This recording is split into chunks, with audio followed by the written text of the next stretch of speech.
Hello friends, welcome to this video. In this video we'll be discussing some really interesting concepts of modern physics, and I'll be giving an intuitive explanation of some interesting things. So let's get started.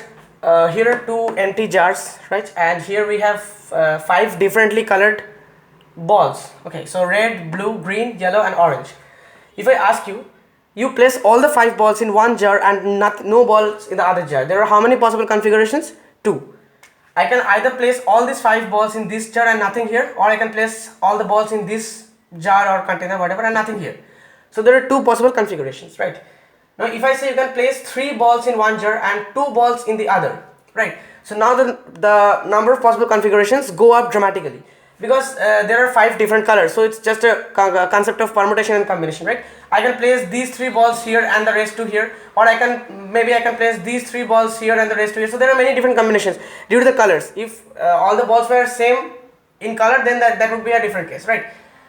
Now if I ask you which state is more towards equilibrium, all 5 balls in here and nothing there, or 3-2, obviously the 3-2 configuration is more towards equilibrium. Now here the concept of entropy comes in. Now thermodynamics, most experts in physics realize that thermodynamics is such a fundamental science that it cannot be overthrown. For instance, 50 years from now, we may discover that the principles of quantum mechanics are only half correct, or maybe a special case under some more general theory. But thermodynamics, the most fundamental principles of thermodynamics can never be wrong. I mean, if they are wrong, if we find them to be wrong, we have to build physics from scratch, and that is a hard day for physicists, that would be, I dare say. Yeah. So what is entropy? You will see that many people say entropy is a measure of disorder. Now entropy is not exactly a measure of disorder, but you can say that this is an intuitive expression, because in the first case, like when all the 5 balls were here and no balls were here, in that case entropy was less than in the second case, than in the 2-3 configuration. So and obviously in the 2-3 configuration the disorder was more, if you think like that, right? Because the balls are sort of like disordered, they're sort of chaotic, they were spread over, and in the first case all 5 are here and nothing there. That's sort of ordered. The order was more ordered, right? So that's the concept of entropy.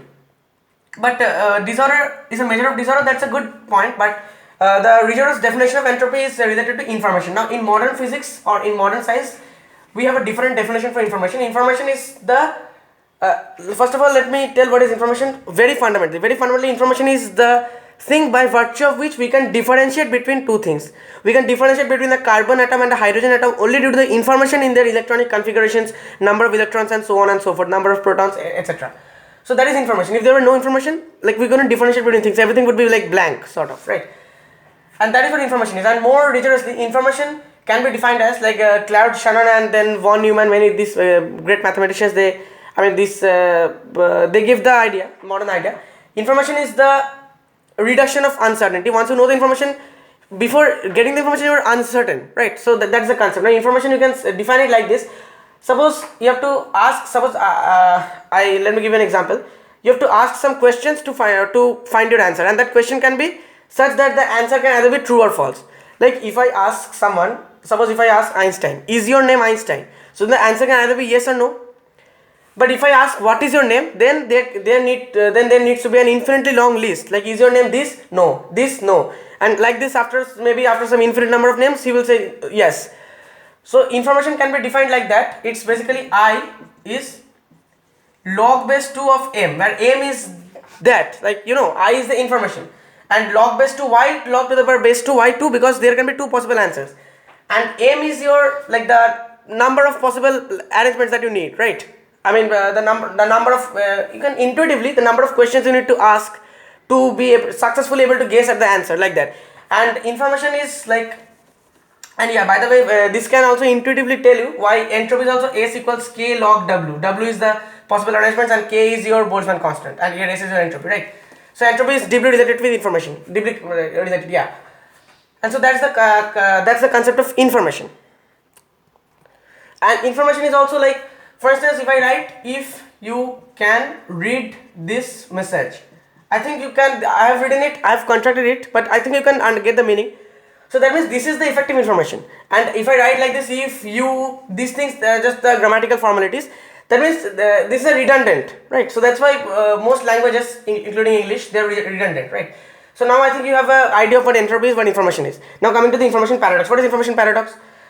before that, let's discuss very shortly about gravity. Now, gravity, in Newton's time, we know that gravity is the force that pulls two bodies, right? But today we know that force can be explained by the exchange of two particles. But the exchange of two particles, for instance, if a photon is exchanged between two electrons, that's a quantum, in quantum field theory, these things happen. And then the electrons repel. But that's actually due to the exchange of particles called bosons. But gravity, unfortunately, cannot be explained by the exchange of some particles, right? So that's why we use Einstein's theory of general relativity to understand gravity. He treated space-time continuum as a like sort of sheet, and if you place a matter, some mass on it, it sinks. And due to this curvature, interesting effects, like for instance, the sun sinks the space-time, and that's why Earth follows a curve further on time.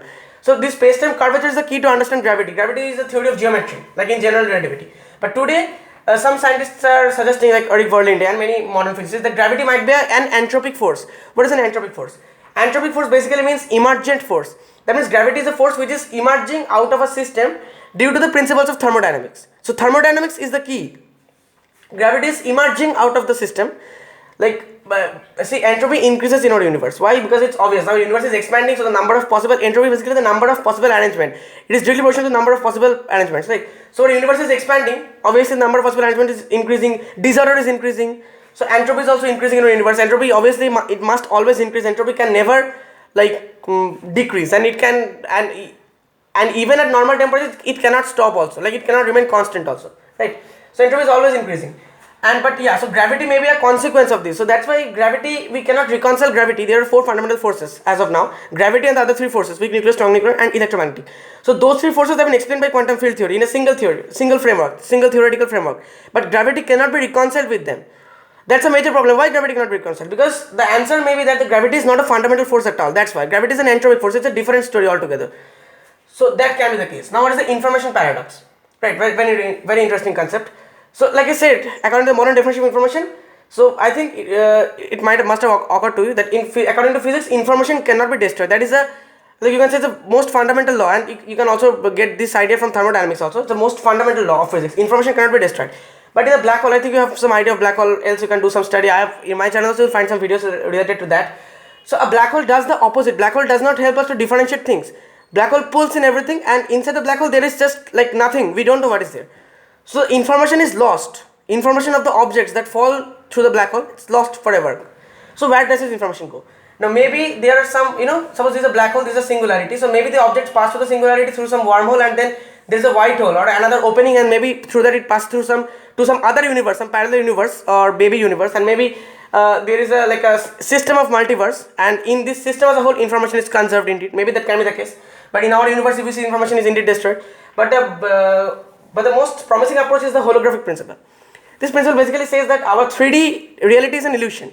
It's all like a project. Actually, our universe is two-dimensional, and there is a projection, and our 3D reality, suppose, is a 3D sphere. Actually, it is a circle, okay? And this is a projection, this is an illusion, this gives us the illusion. Actually, there is no volume, and the information is stored in the surface area of the black hole. Surface area is the key, there is no volume. This is the basic idea of the holographic principle, and then there is this holographic duality and this ADS CFT correspondence. These things in modern physics, they maybe we can use these things to find the missing links between two different kinds of theories in physics, right? And maybe like this we can indeed find a unified field theory, perhaps one day. So that is the idea of information paradox. So now basically in conclusion, we can say that entropy and equilibrium go hand in hand. So they form one side of the coin. Gravity and symmetry from the other side. Now symmetry is a very difficult concept. I mean, it's a very in modern physics, symmetry is not just simply that this is the body and this is the symmetry. No, there are different kinds of symmetry, and then group theory, individual and group theory, advanced mathematics, etc. But roughly speaking, gravity increases symmetry. Why? Because gravity is somewhat opposite of entropy, because gravity pulls in everything, right? So the disorder and everything, number of possible arrangements, everything, it's decreasing somewhat. So we can say, because don't take me, like I'm saying very roughly, gravity and symmetry go hand in hand. So they form the other side of the coin. And what links this coin, what links these two sides of the coins, that is information. So information is the most interesting thing. So I hope I could give you some rough idea of this modern and important concept. So that was all for today's video, and I hope you enjoyed the video. Thank you very much.